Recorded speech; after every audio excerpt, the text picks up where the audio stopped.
What's going on, guys? ChaseWins.com. Happy Saturday, everyone. The weekend is here. Hope you had a good week. Hope everybody's got a big weekend plan. Get out and about, live your life. We've got a big weekend plan. Let's go over what we've done, what we've got going on for Saturday, because we've got some massive, massive sales going on. And you need to write these down, take note of them, because it's not like they're going to be here long. We ran one on Friday, but because we were having issues with the website early Friday morning, I didn't have time to record a video. So we'll recap what everybody, because of course the haters will say that I didn't recap it if I don't say it, even though I put it all over Twitter. So there's something that we need to touch on for Thursday. But anyway, we weren't able to do a video, so some of you didn't get to partake in it. So we're going to run it for Saturday again. But first and foremost, smash the subscribe button if you are not subscribed. After you do that, hit the notification bell. That way you do not miss out on any free plays, live streams, anything like that we have going on. You know about it as soon as they either get posted or they happen. And then, guys, you have no idea how much we appreciate it, but I want you to hit the like button for me. That way, the more likes that we get, the more YouTube will see that people are enjoying all the free content that we put out. They'll push the video, so that way even more people can see it, know about it, and partake in the free plays and the live streams as well. We will have a members only video going out on Saturday. I just don't know exactly what play we're going to put out. There's two different sports we're looking at, and I don't know yet because I'm still waiting on some information, but I've got two that I'm looking at. Both of these could be rated top plays. So if you want to become a member of the channel, hit the join button, check out the channel memberships, look at what they come with, what's included, so on and so forth. That way you can become a part of that too. Head on over to ChaseWins.com, jump on a winning package today. There's anything for any type of budget. If you want something short term, if you want to do the right thing and do something long term, because this is not a short term game, guys. This is investing. If you want to go bet with somebody, there's 1,000,001 services out there that you can go be a part of, and they'll sell you a $10 day if you want it. And but the thing is, that's because they want everybody to buy it. They don't care if they win or lose, because they'll just sell more the next day to people that didn't buy the day before. We want you on something long term so that we know we can make you money. So anyway, I lost my NHL game of the week on Thursday. And the thing is, what was the most gut-wrenching part about it, and let me say that was one of the most gut-wrenching losses I've ever had to take. There's nothing you would do to make me bet that game any other way.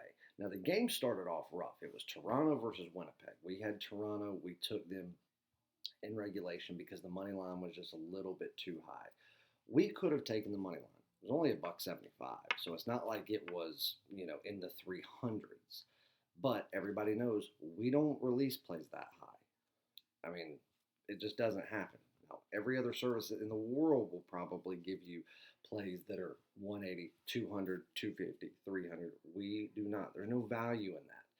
So it was minus $1.20 to take it in regulation, which I had no problem doing. I really thought that Toronto would win this game in regulation by multiple goals.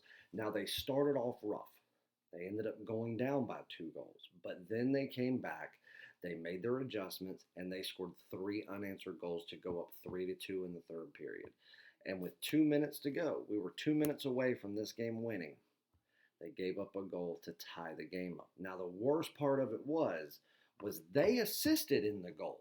When you go and look at the actual recorded play, it shows that it was a goal scored by Toronto and Winnipeg, but in the favor of Winnipeg, because one of Toronto's players helped assist it by mistake.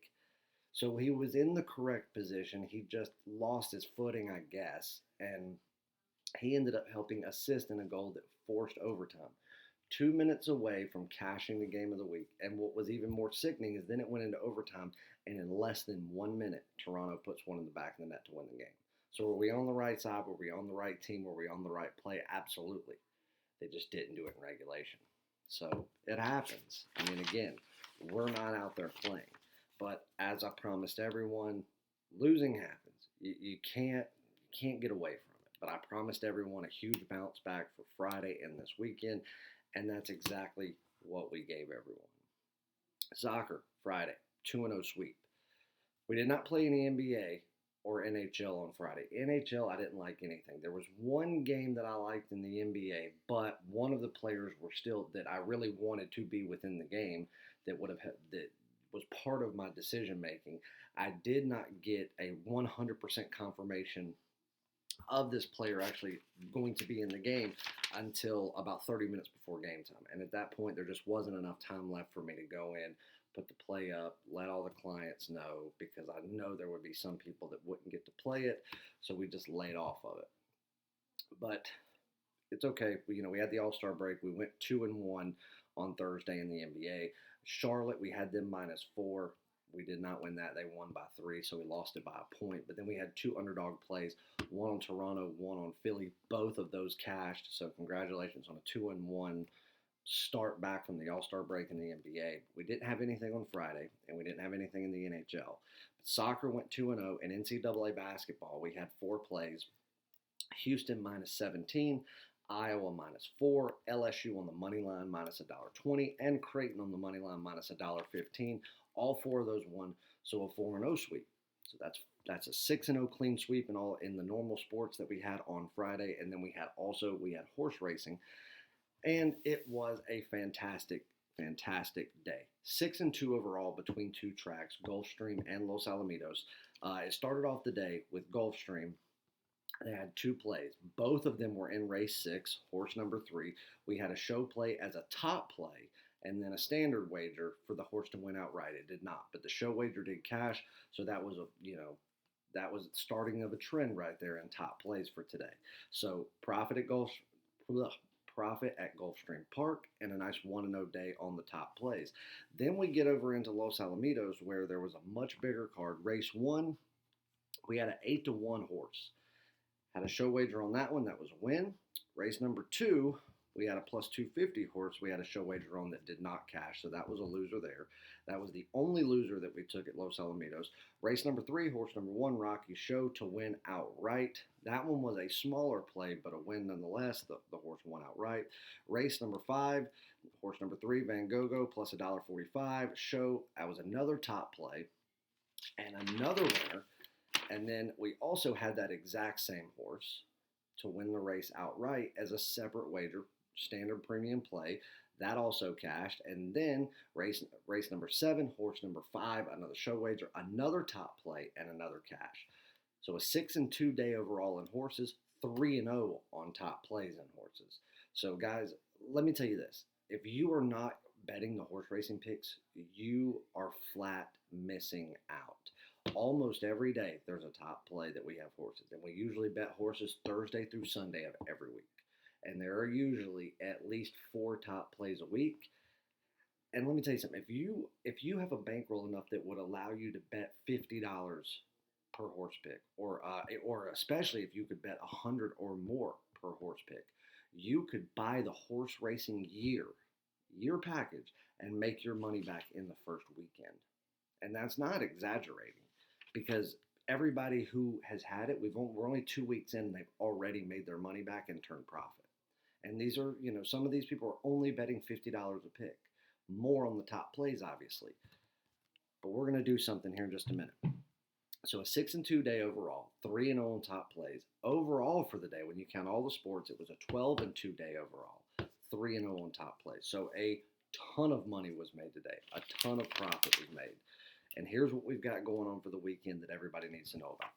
First and foremost, the horse racing year pass. This is a $1,000 package. Next year, it's going up to $2,000, and we'll get it because people know how profitable it is. You could pay the $2,000, and by the end of your first month, you've made your investment back and turned profit, because it's not something that we lose. We turn profit day in and day out. Every day we've bet it this year, we've turned profit, period.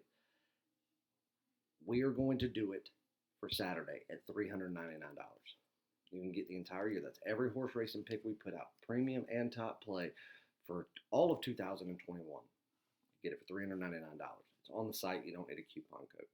Second, the 3-day pass. One of the more popular passes that we have for new people that have never been with us before, that want to kind of get a taste and a test drive of what we do. Instead of $50, you can get it for $25. We ran that on Friday. All of our current members and everybody knew about it, but because I wasn't able to do a video, I wanted to make sure that all of the people on YouTube got to hear about it and take advantage of it. So for Saturday, $25, you get the 3-day pass. You don't need a coupon code. You don't need anything like that. It's already on the website. At midnight on Saturday night, that will go back to $50. We have never done the 3-day pass for $25. Never, and I would be very surprised if we ever did it again.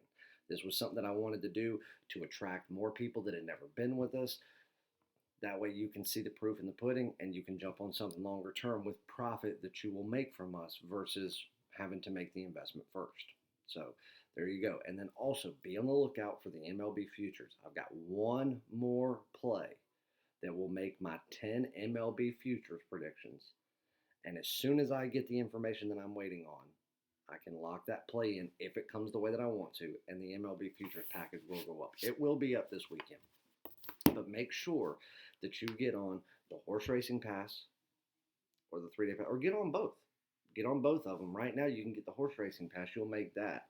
And if you want to see what the horses are all about, the horses will come with your 3-day pass. But the problem is, if you wait until, let's say Monday or Tuesday after your 3-day pass is over, you'll have to pay $1,000 to get the horse racing pass. So keep that in the back of your mind. That's not going to be there when your 3 days are up. So make sure you jump on one of those, chasewins.com. Let's get on a free play. Now, this one, it's a pretty easy call. There's not a whole lot to go over. A hard-fought, gritty game took place between my North Carolina Tar Heels and Florida State University on Friday night. North Carolina came close, but to be honest with you, they got beat by the better team. And while North Carolina has played like one of the better teams in the country over the past couple of weeks, they played great against Duke. They played extraordinary against Notre Dame just a couple of nights ago. They played well against Virginia Tech. They've done well, and to be honest with you, we knew going into tonight, or I at least knew, I said it out loud, and even told a couple of clients this. I said, this game between Florida State and North Carolina, whoever wins this game is going to win the ACC Championship. There's no way that Georgia Tech would be sitting in this game, in this position, had it not been for an uncontested bye. Duke is out of the ACC tournament because of contact tracing and COVID. And then following that, Virginia goes out. Well, Virginia is one of the opponents that Georgia Tech was going to have to face. So you had to face the only team that Georgia Tech has had to play in this ACC tournament, and now they're sitting in the finals, is a team with a losing record. I mean, granted, I'm not going to sit there and say that the team isn't worthy of a little bit of respect that they beat, but it's still a team with a losing record. They didn't beat anybody when it really comes down to it. Georgia Tech knows that they were going to get beat by Virginia. Virginia knows they were going to beat them. I'm glad that Virginia's not there, but this is like one of only 2 times that a blue blood school like North Carolina or Duke hasn't played in this final game. And I hate it for North Carolina, but truth be told, this is Florida State's tournament the past 2 years. I said they would win it last year. Now, we didn't get to see the tournament all the way through. They won it kind of by default, but they were going to win it. They were. People thought Duke were going to win it. Florida State is still the best team in the ACC right now. Could North Carolina have beat them? Absolutely. I mean, North Carolina, in my opinion, besides free throw shooting, because that's where they struggled tonight, only shooting about 50% from the line. Had it not been for that, I think North Carolina would have, had at least a respectable win by 5+ points, but it didn't happen.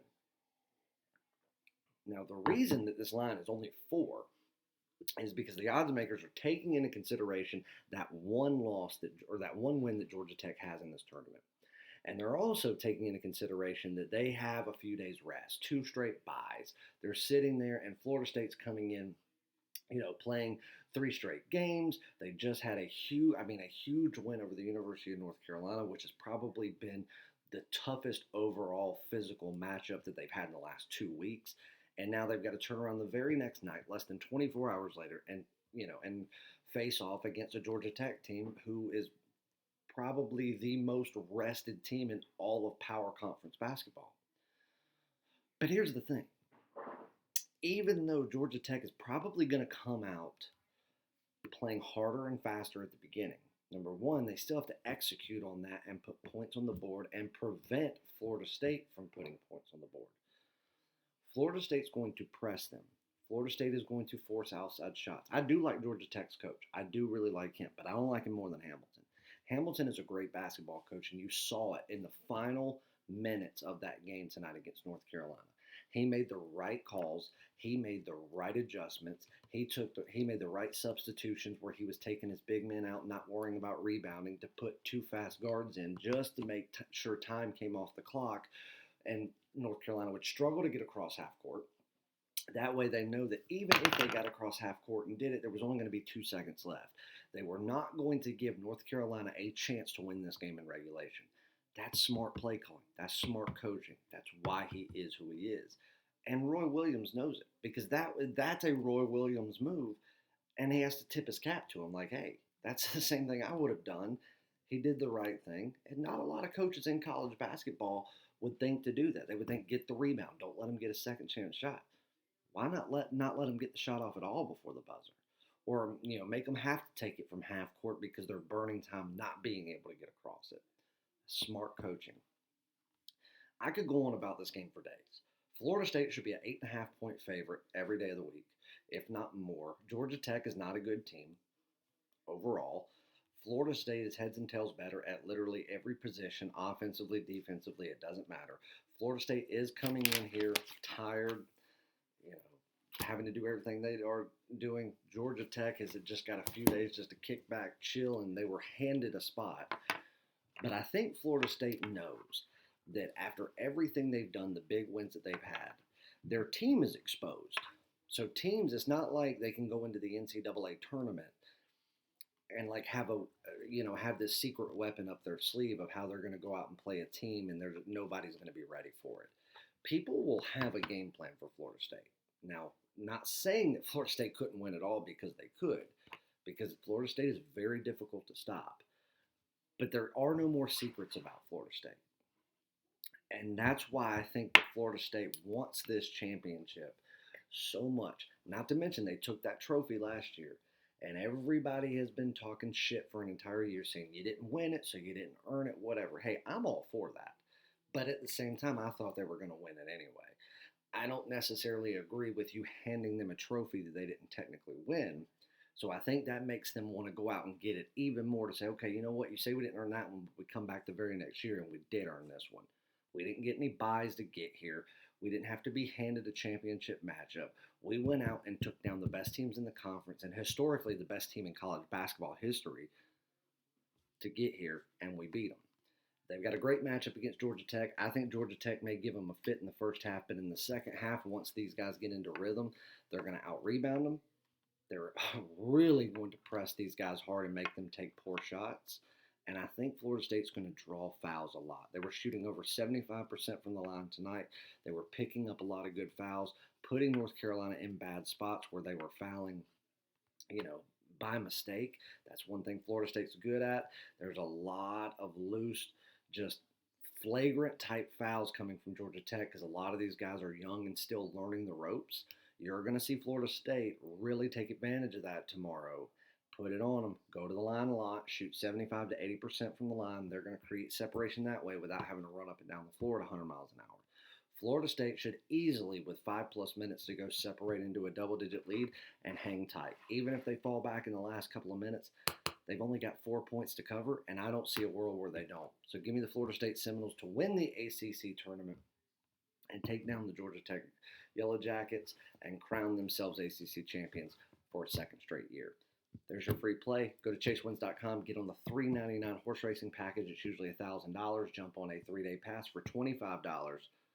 Win with us this weekend. Make your money back in this weekend alone, and then jump on something long term. I love you guys. I'll see you back for another one later.